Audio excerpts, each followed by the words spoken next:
नमस्कार दोस्तों, JS classes में आपका स्वागत है। तो आज बहुत ही महत्वपूर्ण टॉपिक है जो डीसी जनरेटर का ये तीसरा भाग है। तो प्लीज़ अगर आप 2 भाग नहीं देखे हैं तो उस भाग को ज़रूर देखें और जो एग्ज़ाम पॉइंट ऑफ व्यू से महत्वपूर्ण पॉइंट आते हैं, प्रश्नों को हमने इसमें कवर किया है, तो इसको भी आप ध्यानपूर्वक देखेंगे और अपने नोट में नोट करते हुए चलेंगे। तो आइए शुरू करते हैं। देखिए आर्मेचर रिएक्शन। आर्मेचर रिएक्शन देखिए आर्मेचर द्वारा स्थापित चुंबकीय क्षेत्र का मुख्य चुंबकीय क्षेत्र पर पड़ने वाला प्रभाव आर्मेचर रिएक्शन कहलाता है। तो जो आर्मेचर द्वारा स्थापित जो चुंबकीय क्षेत्र है, मुख्य चुंबकीय क्षेत्र को प्रभावित करने लगता है, यही क्या कहलाता है? Armature reaction.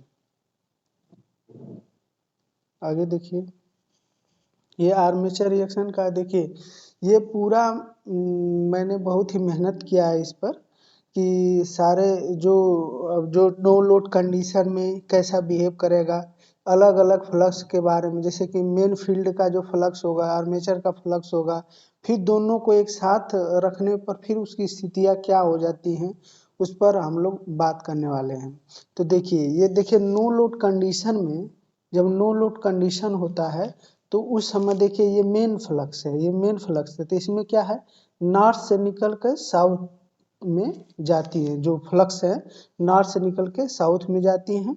और जो आर्मेचर फ्लक्स है, देखिए जो आर्मेचर फ्लक्स है इसमें भी नॉर्थ से निकल के देखिए साउथ में जा रही है। जो एयर होता है, एयर है, क्योंकि जब भी चुंबकीय जो क्षेत्र होते हैं तो उनकी रेखाएं क्या है, साउथ से नॉर्थ से निकल के साउथ में प्रवेश करती हैं।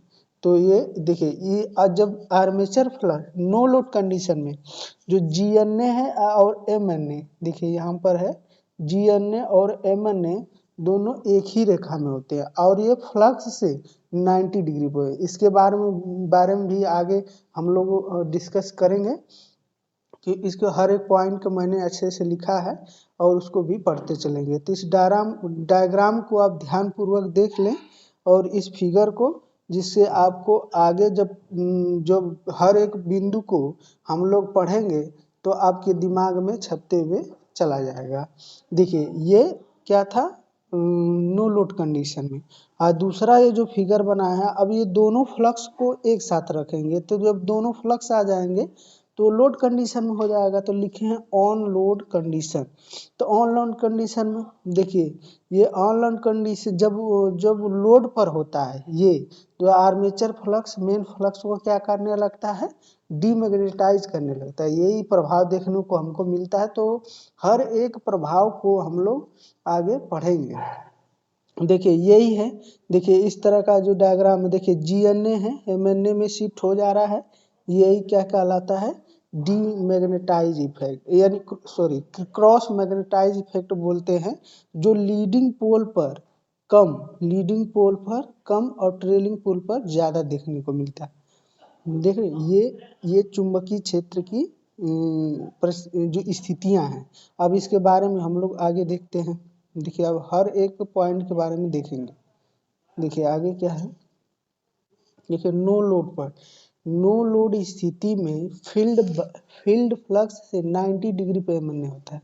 देखिए ये पॉइंट बहुत ही महत्वपूर्ण है कि नो लोड कंडीशन में जो फील्ड फ्लक्स से कितना डिग्री पे होता है, एमएनए कितने 90 डिग्री। और जो एमएनए पर ही क्या होता है, जीएनए होता है। तो ये दोनों स्थित होते हैं नो लोड कंडीशन पर। ध्यान रखिएगा, जब नो लोड कंडीशन होगा तो क्या होगा, नो लोड कंडीशन पर देखिए जो मेन फ्लक्स होगा, मेन फ्लक्स होगा वो क्या होगा, एमएनए और जीएनए दोनों 90 डिग्री पे क्या होंगे, स्थित होंगे। ये ध्यान रहेगा। आगे देखते आगे पढ़ते हैं। देखिए नो लोड पर आर्मेचर करंट का मान शून्य होता है। जब लोड ही नहीं है तो आर्मेचर में धारा कहाँ से बहेगी, इसीलिए उसमें नो लोड कंडीशन पर आर्मेचर धारा का मान क्या होता है, शून्य होता है। आगे देखें, आगे देखिए यहाँ पर है ऑन लोड पर, यानी कि अब लोड कंडीशन में है तब परिस्थितियाँ क्या होंगी। देखिए जब लोड पर हो, जब मेन फ्लक्स और आर्मेचर फ्लक्स एक साथ प्रयोग किए जाते हैं। जब देखिए ऊपर हम लोगों ने उस फिगर में दर्शाया था जो, उसको हम लोग हर एक पॉइंट को देख रहे हैं। देखिए मेन जो पोल है आर्मेचर फ्लक्स एक साथ प्रयोग किए जाते हैं। इसमें दो प्रकार प्रभाव देखने को मिलता है। जब ये दोनों फ्लक्स को एक साथ प्रयोग में ला रहे हैं तो इसमें दो प्रकार का प्रभाव देखने को मिलता है। एक को बोलते हैं क्रॉस मैग्नेटाइज प्रभाव, इसको बोलते हैं चुंबकीय विक्षोभ प्रभाव, और दूसरे को डीमैग्नेटाइज प्रभाव, इसको बोलते हैं विचुंबकन प्रभाव। नोट में क्या है, नोट में लिखे हैं, देखिए नोट में है कि यह मेन फ्लक्स के 90 डिग्री डिस्प्लेसमेंट रखता है। अभी हम बोले जो एम होता है ये मेन फ्लक्स के 90 डिग्री पर डिस्प्लेसमेंट रखता है, यानी 90 डिग्री पर रहता है। दूसरा देखिए पॉइंट है जी आर्मेचर के एक्सिस पर बनता है। तो जी होगा हमेशा आर्मेचर के एक्सिस पर रहता है, और एम होता है मेन फ्लक्स से 90 डिग्री डिस्प्लेसमेंट रखता है। ये दोनों पॉइंट याद रहेंगे। आगे देखते हैं। अब देखिए जो दो प्रभाव है इन दोनों प्रभाव के बारे में हम लोग जानते हैं। देखिए पहला पढ़े थे क्रॉस मैग्नेटाइजिंग इफेक्ट, यानी क्रॉस मैग्नेटाइजिंग इफेक्ट को हिंदी में क्या बोलते हैं, इसको चुंबकीय विक्षोभ प्रभाव। देखिए इस प्रभाव में आर्मेचर के घूर्णन दिशा में एम जी से कुछ अंश या कोण पर खिसक जाता है। ऊपर हम लोगों ने वो पूरे फिगर में देखा था कि जो पहले तो नो लोड पर एम और जी एक ही पर रहेगा, लेकिन जब ये लोड कंडीशन में हो गए तो क्या होता है, जिस दिशा में जनरेटर चलता है उसी दिशा में, जैसे इस दिशा में जनरेटर चलेगा तो जो एम होगा जी से कितने कुछ कोण पर क्या हो जाएगा, कुछ कोण पर शिफ्ट हो जाएगा। तो वही पॉइंट है कि इस प्रभाव को आर्मेचर के घूर्णन दिशा में एम जी से कुछ अंश या कोण पर खिसक जाता है। आगे देखते हैं, आगे पॉइंट क्या है, लौह हानियों का बढ़ना, ब्रश पर एक वोल्टेज उत्पन्न होना तथा अच्छा कम्यूटेशन नहीं प्राप्त होना, यह सभी प्रभाव देखने को मिलता है। जब ये कंडीशन हो जाता है तो उस समय लौह हानियाँ बढ़ जाती हैं, ब्रश में एक वोल्टेज उत्पन्न होने लगता है और अच्छा कम्यूटेशन नहीं मिलता। ये सब इसके लॉसेस हैं, इसको भी आप लोग याद रखेंगे। आगे निवारण है, अब इसका निवारण हम लोग पढ़ेंगे। अब तो क्रॉस मैग्नेटाइज इफेक्ट हो गया तो इसका निवारण कैसे किया जा सकता है। देखिए निवारण है कि ब्रश से जुड़े रॉकर आर्म की सहायता से ब्रशों को जी स्थिति से एम स्थिति में खिसका दिया जाता है। तो जो प्रैक्टिकली संभव नहीं होता है, लेकिन ऐसा माना जाता है कि जो एम है ब्रश को एम स्थिति में खिसका दिया जाता है, जिससे ईएमएफ अधिकतम तथा स्पार्किंग न्यूनतम हो जाती है। ये पॉइंट ध्यान रखिए। अगर हमें क्रॉस मैग्नेटाइज इफेक्ट समाप्त करना है तो ब्रश के रॉकर आर्म की सहायता से ब्रश को जी स्थिति से किस में शिफ्ट कर देंगे, एम से, यानी जी से किसमें, एम स्थिति में खिसका देंगे, जिससे ईएमएफ मैक्सिमम मिलने लगेगा और स्पार्किंग भी कम हो जाएगी। ठीक, आगे देखते हैं। दूसरा है डीमैग्नेटाइजिंग इफेक्ट, इसको बोलते हैं विचुंबकन प्रभाव। ये भी बहुत ही महत्वपूर्ण है, एग्जाम पॉइंट ऑफ व्यू से हर एक वनडे एग्जाम में देखने को मिल ही जाता है, तो इस पर भी ध्यान रखिएगा आप लोग। देखिए जब लोड करेंट का मान अधिक हो जाता है तो आर्मेचर फ्लक्स मेन फ्लक्स को डीमैग्नेटाइज करने लगता है। यह लीडिंग पोल टिप पर, देखिए एलटीपी मतलब लीडिंग पोल टिप अधिक तथा ट्रेलिंग पोल टिप पर कम मात्रा में संपन्न होती है। क्या होता है कि जब लोड करंट का मान अधिक हो जाएगा, ठीक है, तो उसमें क्या होता है, जो आर्मेचर फ्लक्स होता है मेन फ्लक्स को डीमैग्नेटाइज करने लगता है। डीमैग्नेटाइज मतलब जो चुंबकीय है उसकी मात्राओं को कम करने लगता है। ये लीडिंग पोल पर अधिक होता है और तथा ट्रेलिंग पोल पर कम मात्रा में संपन्न होता है। ध्यान रहेगा। आगे बढ़ते हैं। आगे क्या है, देखिए इस प्रभाव से जनरेटर का उत्पन्न विद्युत वाहक बल एवं दक्षता का मान घट जाता है। अब देखिए इस जो ये प्रभाव है तो इसमें क्या होगा, जो जनरेटर ईएमएफ प्राप्त करेगा उसका मान घट जाएगा और दक्षता भी घट जाती है। और मोटर के केस में गति क्या हो जाएगी, हो जाती है, बढ़ जाती है। तो ये ध्यान रहे। देखिए पहला हम लोग एक बार रिवाइज कर लेते हैं। क्रॉस मैग्नेटाइज इफेक्ट क्या होता है, उसमें क्रॉस मैग्नेटाइज इफेक्ट में क्या होता है, जो एमएनए है जीएनए से क्या होता है, कुछ डिग्री पर क्या होता है, शिफ्ट हो जाता है। अब इसका निवारण के लिए हम लोगों ने क्या पढ़ा था, जब ऐसा शिफ्ट हो जाता है तो क्या करते हैं, रोकर आर्म की सहायता से हम लोग जीएनए को एमएनए पर शिफ्ट कर देते हैं, जिससे मैक्सिमम हमें क्या स्पार्किंग का मान घट जाता है और दक्षता अच्छी हो जाती है। ठीक है। और अगला क्या पढ़े हम लोग, डीमैग्नेटाइज। डीमैग्नेटाइज क्या है, डीमैग्नेटाइज के कारण क्या होता है कि जो उत्पन्न होने वाला ईएमएफ का मान घट जाता है और दक्षता भी घट जाती है, अब मोटर के केस में गति बढ़ जाती है। ध्यान आएगा, डीमैग्नेटाइज में क्या होगा, मोटर जनरेटर का विद्युत वाहक बल का मान घट जाएगा और दक्षता भी घट जाती है। आगे इसका निवारण देखते हैं।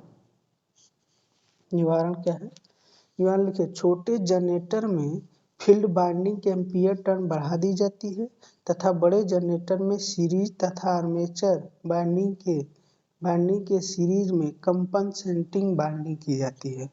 ठीक है, ये बहुत ही महत्वपूर्ण बिंदु है, ध्यान दीजिएगा कि अगर छोटा जनरेटर है तो इसमें क्या करें, फील्ड वाइंडिंग का क्या एम्पीयर टर्न संख्या बढ़ा देंगे, और अगर वो बड़ा है तो उसमें कंपनसेटिंग वाइंडिंग कर देते हैं, जो आर्मेचर के किस में लगता है, सीरीज में लगाया जाता है। ठीक है, आगे बढ़ते हैं। अब कंपनसेटिंग वाइंडिंग देखिए, कंपनसेटिंग वाइंडिंग में होने वाला विद्युत फ्लक्स या प्रवाह आर्मेचर वाइंडिंग के प्रवाह के विपरीत कार्य करता है। ये देखिए, ये भी पॉइंट बहुत ही महत्वपूर्ण है।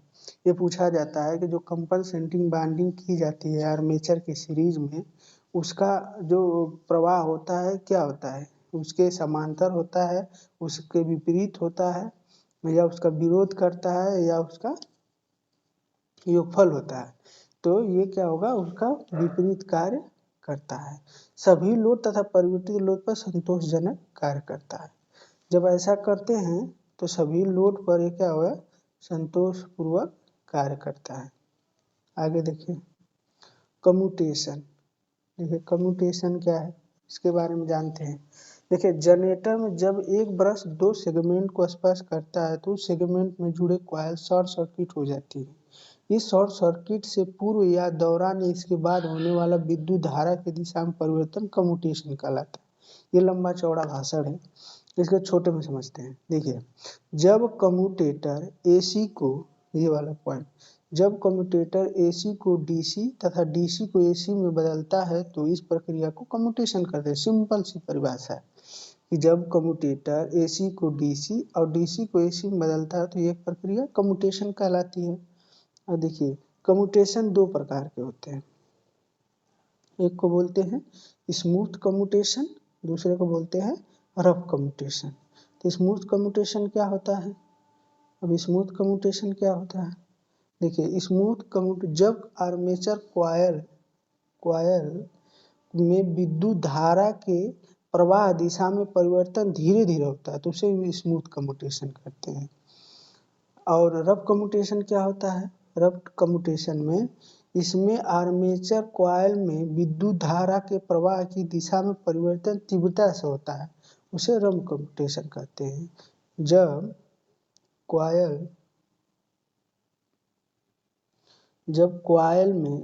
आर्मेचर कॉइल में विद्युत धारा के प्रवाह की दिशा में परिवर्तन क्या होता है, तीव्रता से होता है, प्रवाह की दिशा में तीव्रता से होता है तो उसे रफ कम्यूटेशन कहते हैं।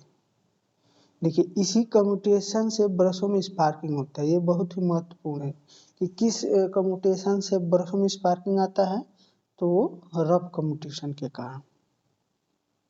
आगे देखते हैं इसका निवारण। देखिए, उच्च प्रतिरोध वाले ब्रश का प्रयोग करके, अगर उच्च प्रतिरोध वाले ब्रश का यूज कर रहे हैं तो इसे कम्यूटेशन दूर हो जाएगा। या प्रतिरोध तार का प्रयोग करके, प्रतिरोध जो वायर है उसका प्रयोग करके करेंगे। या तीसरा इंटरपोल बाइंडिंग करेंगे। सबसे महत्वपूर्ण यही है इंटरपोल बाइंडिंग का, इसीलिए इंटरपोल बाइंडिंग के बारे में हम लोग पढ़ने वाले हैं। देखिए इंटरपोल बाइंडिंग के द्वारा देखिए डीसी जनरेटर में कम्यूटेशन के कारण कम्यूटेटर तथा ब्रशों के बीच पैदा होने वाला स्पार्किंग निवारण के लिए मेन फील्ड पोल के बीच स्थापित छोटे पोल इंटरपोल कहलाते हैं। समझ? देखिए एक बार और देखते हैं। डीसी जनरेटर में कम्यूटेशन के कारण कम्यूटेटर द्वारा ब्रशों के बीच पैदा होने वाला स्पार्किंग है, इसके निवारण के लिए मेन फील्ड पोल के बीच स्थापित छोटे पोल इंटरपोल कहलाते हैं। इसका बहुत अच्छा फिगर बनाया है, उसको फिगर के माध्यम से अच्छे से समझेंगे हम लोग। देखिए आगे है इंटरपोल बाइंडिंग। इंटरपोल बाइंडिंग पूछ देता है कि किस प्रकार की बाइंडिंग होती है। तो ये मोटे तार का कम लपेट, ये ध्यान दीजिए, मोटे तार का कम लपेट आर्मेचर तथा सीरीज फील्ड बाइंडिंग के श्रेणी क्रम में लगता है। ये भी आर्मेचर के श्रेणी क्रम में लगता है, जिससे मशीन की दक्षता 25 से 30% बढ़ जाती है। जब कितने परसेंट बढ़ जाती है? 25 से 30% बढ़ जाती है। ठीक है। अगर क्वेश्चन आ जाए कि कम्यूटेशन को दूर करने के लिए इंटरपोल बाइंडिंग की जाती है, तो बाइंडिंग करने से उसकी दक्षता पर क्या प्रभाव पड़ता है? तो वो 25 से 30% बढ़ जाती है। ध्यान रहे। आगे देखते हैं। इंटरपोल से संबंधित बहुत सारे क्वेश्चन आते हैं, इसलिए हर एक बिंदु को आप ध्यान से देखते हुए और नोट करते हुए चलेंगे। बहुत ही मेहनत से ये पीपीटी बनाई जाती है, तो इसको ध्यानपूर्वक आप नोट करते हुए चलेंगे और हमारे मेहनत को आप लोग बहुत ही सम्मान देंगे। देखिए इंटरपोल की संख्या मेन पोल के बराबर होती है। पहला पॉइंट ये कि क्या अलग अलग पोल होते हैं? नहीं, जितने पोल मेन पोल के होंगे उसे ही इंटरपोल के होंगे। और इंटरपोल की बाइंडिंग मेन पोल बाइंडिंग का 1/3 होता है। अर्थात कि मतलब अगर एग्जाम्पल पर 1/3 का मतलब ये हुआ कि अगर मेन पोल का, अगर मान लीजिए एक नंबर डिसाइड करते हैं कि अगर मेन पोल 100 टन है तो वो कितना टन रहेगा? 33 टन। तो 1/3 हो गया कि नहीं? 1/3 मतलब 33%। तो उसी प्रकार 1/3 होती है। यहाँ पर देखिए ये पॉइंट आगे है। देखिए डीसी जनरेटर में इंटरपोल की ध्रुवता आगे आने वाले मेन पोल की ध्रुवता के समान होती है। ये बहुत ही महत्वपूर्ण और हर एक एग्जाम में पूछा जाता है कि इंटरपोल की जो ध्रुवता होती है, आगे आने वाले मेन पोल की ध्रुवता क्या होती है? समान होती है, विपरीत होती है? तो ये ध्यान दीजिए, तो मेन पोल की क्या होती है? समान होती है। ध्यान दीजिए। देखिए ये डीसी जनरेटर है, डीसी जनरेटर। तो देखिए अब ये मान लीजिए ये इसका रोटेशन है, ये रोटेशन है, इसका ये रोटेशन है। तो इसमें अगर इंटरपोल हम किए हैं तो मेन पोल के आगे वाला मेन पोल के समान है। देखिए ये एस है, ये इंटरपोल है, ये वाला देख रहे हैं, ये इंटरपोल है, इंटरपोल है और ये मेन पोल है। तो देखिए इंटरपोल के आगे आने वाले मुख्य पोल के समान है। तो देखिए ये एन है, तो ये भी, ये मेन पोल एन है तो ये भी एन है, ये एस है तो ये भी एस है, यानी कि आगे वाले पोल के बराबर है। लेकिन मोटर के केस में आगे देखिए लिखा है, आगे है तथा मोटर में इंटरपोल की ध्रुवता पीछे आने वाले मुख्य पोल के समान है। ठीक है। देखिए ये इसका रोटेशन है, ये इसका रोटेशन है, ये जनरेटर, ये मोटर के लिए है, तो ये इसका रोटेशन है। तो रोटेशन के देखिए इसको थोड़ा सा ऊपर कर लेते हैं। देखिए इसका रोटेशन है, डीसी मोटर के लिए देखिए बना है, ये रोटेशन इसका, ये वाला रोटेशन है। तो देखिए ये इसका, ये वाला मेन पोल है, ये मेन पोल है, ये इंटरपोल है ना। तो देखिए इसके, ये इंटरपोल है, तो देखिए मेन पोल ये है, तो मेन पोल ये है, तो ये देखिए ये मेन पोल एस है, तो पीछे आने वाले, तो ये तो इंटरपोल है, तो ये इंटरपोल होता है पीछे वाले, तो पीछा कौन मेन इंटरपोल कौन सा ये है, पीछे कौन सा ये एस, तो इसीलिए एन है। ठीक है, समझ में आ गया कि नहीं? एक बार और देख लीजिए। देखिए जो होता है मोटर के केस में, जो मुख्य पोल होगा, मुख्य पोल ये है, मुख्य पोल के पीछे वाले पोल के बराबर होगा।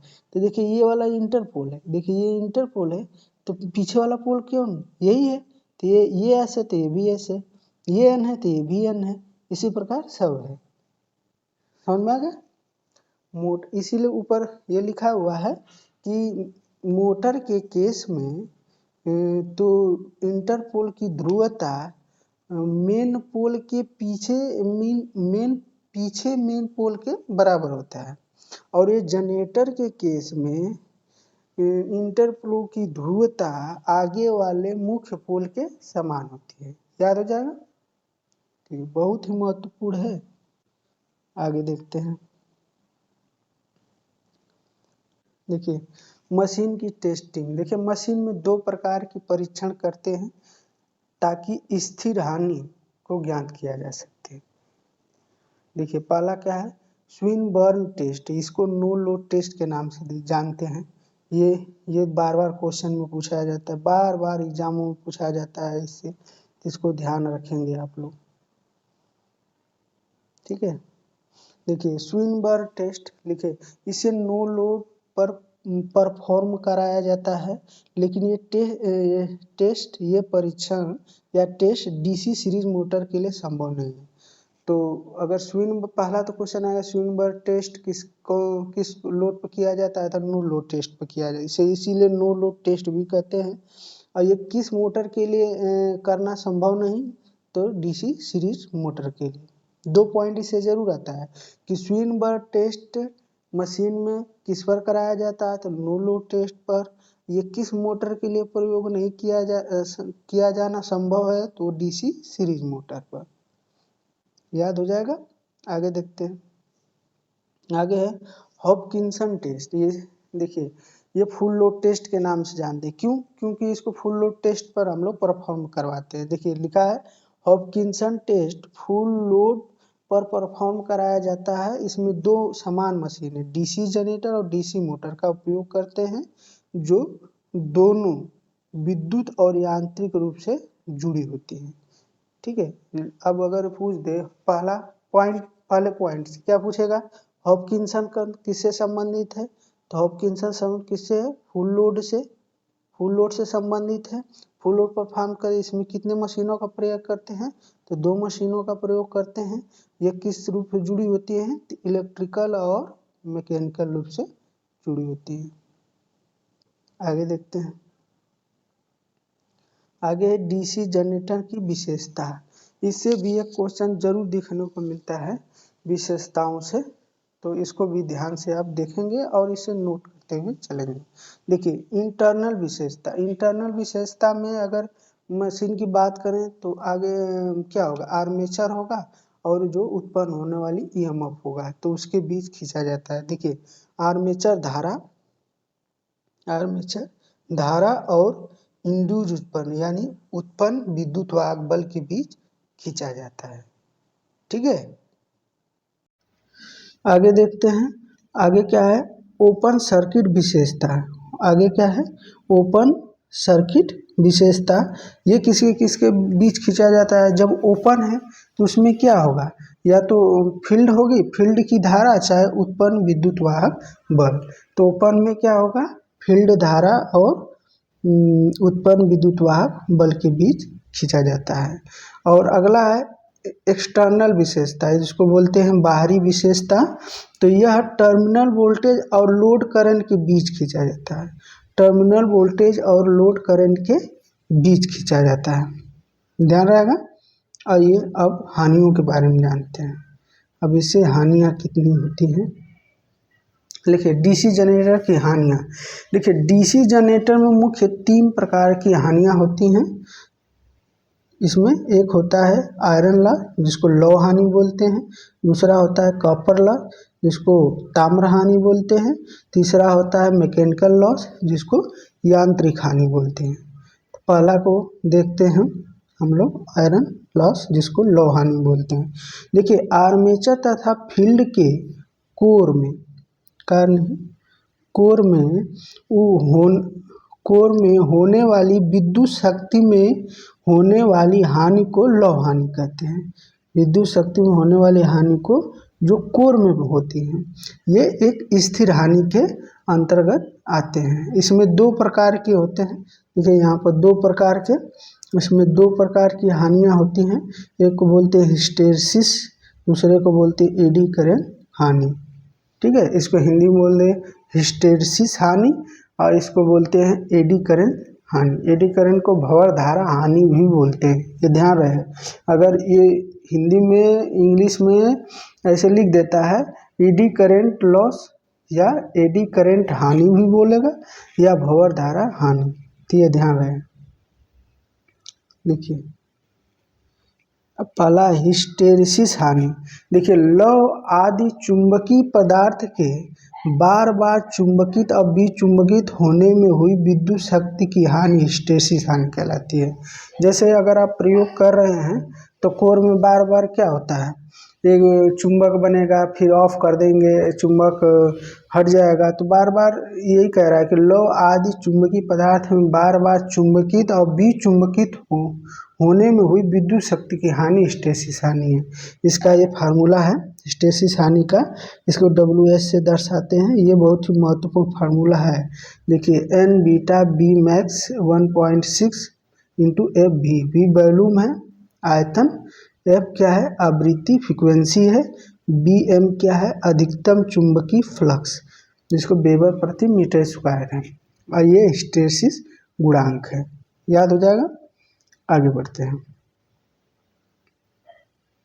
आगे क्या है, देखिए नोट में हिस्टेरिसिस हानि को कम करने के लिए सिलिकॉन स्टील की पत्तियों का प्रयोग करते हैं। ये बहुत ही महत्वपूर्ण पूछा जाता है कि हिस्टेरिसिस हानि को अगर हमें कम करना है तो क्या करेंगे, तो स्टील की पत्तियों का प्रयोग करते हैं। अब आते हैं अगला, दूसरा है एडी करंट हानि, ये इसको भंवर धारा हानि भी बोलते हैं। तो आर्मेचर कोर तथा फील्ड कोर में हीटिंग के कारण होने वाली हानि एडी करंट हानि कहलाती है, तथा यह हानि कुल हानि का 20 से 30% होता है। बहुत ही महत्वपूर्ण है। इसे 2-3 क्वेश्चन बार बार पूछे जाते हैं। एडी करंट किस लिए होता है, जो कोर में हीटिंग आती है उसके कारण होता है, और ये कुल हानि का 20 से 30% होता है। ये महत्वपूर्ण है पॉइंट। आगे देखते हैं, आगे क्या है, देखिए एडी करंट हानि को कम करने के लिए सिलिकॉन स्टील की पत्तियों को लेमिनेट किया जाता है। देखिए ये लेमिनेट वाला बहुत ही महत्वपूर्ण है कि अगर सिलिकॉन स्टील की पत्तियों को लेमिनेट करते हैं तो किस प्रकार की हानि को हम कम कर रहे हैं, तो एडी करंट हानि यानी भंवर धारा हानि को कम कर रहे हैं। उसका ये फार्मूला भी बहुत ही महत्वपूर्ण है, तो ये फार्मूला भी आप लोग याद करेंगे, B max square F square T square. ये बहुत ही T है, ये लेमिनेशन की मोटाई, F फ्रिक्वेंसी, B मैक्स है अधिकतम चुंबकीय फ्लक्स। याद हो जाएगा। आगे बढ़ते हैं। नोट में देखिए, नोट में कि हिस्टेरिसिस हानि से एडी करंट हानि कम होती है। ये देखिए, ये W is greater than WH, यानी कि जो हिस्टेरिसिस हानि होती है वो अधिक होती है और एडी करंट हानि वो कम होती है। हो जाएगा। आगे बढ़ते हैं। आगे क्या है, कॉपर हानि। कॉपर हानि क्या होता है, कॉपर हानि देखिए आर्मेचर बाइंडिंग तथा फील्ड बाइंडिंग के प्रतिरोध एवं ब्रश के प्रतिरोध के कारण होने वाली हानि ताम्र हानि कहलाती है। जो बाइंडिंग में और फील्ड बाइंडिंग के कारण प्रतिरोध, ब्रश और प्रतिरोध में होने वाली हानि ताम्र हानि होती है, यानी ये प्रतिरोध के कारण आने वाली हानियाँ हैं, जिसको कॉपर लॉस या ताम्र हानि कहते हैं। जैसे आर्मेचर में हानि कुल हानि का 30 से 40%। ये क्वेश्चन पूछे हुए हैं क्वेश्चन कि आर्मेचर हानि में कुल हानि का कितना परसेंट होता है, तो 30 से 40% होता है। शंट फील्ड में 20 से 35%। याद हो जाएगा। आगे बढ़ते हैं। आगे है मैकेनिकल हानि या यांत्रिक हानि भी बोलते हैं इसको। देखिए आर्मेचर के वायु के घर्षण, बियरिंग के घर्षण, ब्रशों में होने वाले घर्षण को यांत्रिक हानि बोलते हैं। ये देखिए घर्षण के कारण हो रहा है, चाहे वो वायु के कारण घर्षण हो रहा हो, चाहे बियरिंग में हो रहा हो, चाहे ब्रशों के कारण घर्षण हो रहा है, ये सभी यांत्रिक हानि में आएंगे। आगे बढ़ते हैं। स्टे हानि। स्टे हानि देखिए बहुत ही महत्वपूर्ण है, एग्जाम में बार बार पूछा जाता है। स्टे हानि कौन है? लौ हानि और यांत्रिक हानि। ये लौ हानि और यांत्रिक हानि इसको बोलते हैं स्टे हानि। स्थिर हानि किसे बोलते हैं? जिसको कांस्टेंट लॉस बोलते हैं। तो लौ हानि, यांत्रिक हानि और शंट फील्ड हानि, ये सब स्थिर हानि के अंतर्गत आते हैं। याद हो जाएगा। आगे बढ़ते हैं। अस्थिर हानि अगला है, अस्थिर हानि। तो अस्थिर हानि में कौन कौन आएंगे?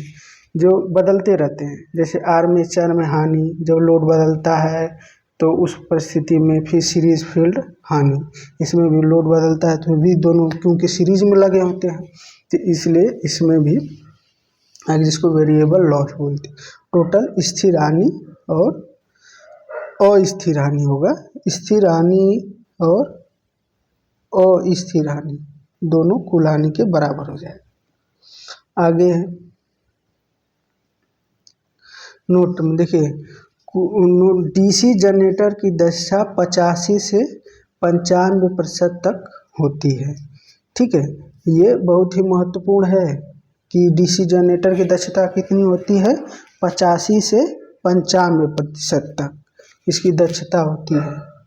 और अधिकतम दक्षता के लिए शर्त है, ये भी महत्वपूर्ण है। ये देखिए वेरिएबल लॉस यानी कि अस्थिर हानि बराबर स्थिर हानि, इसको बोलते हैं अस्थिर हानि बराबर स्थिर हानि। ठीक है, आज के लिए बस इतना ही दोस्तों। तो ज़्यादा से ज़्यादा वीडियो को शेयर करिए और अपने मित्रों को ज़्यादा से ज़्यादा शेयर करवाइए और लाइक करिए, सब्सक्राइब करिए और अपने चैनल को आगे बढ़ाइए। जय हिंद, जय भारत।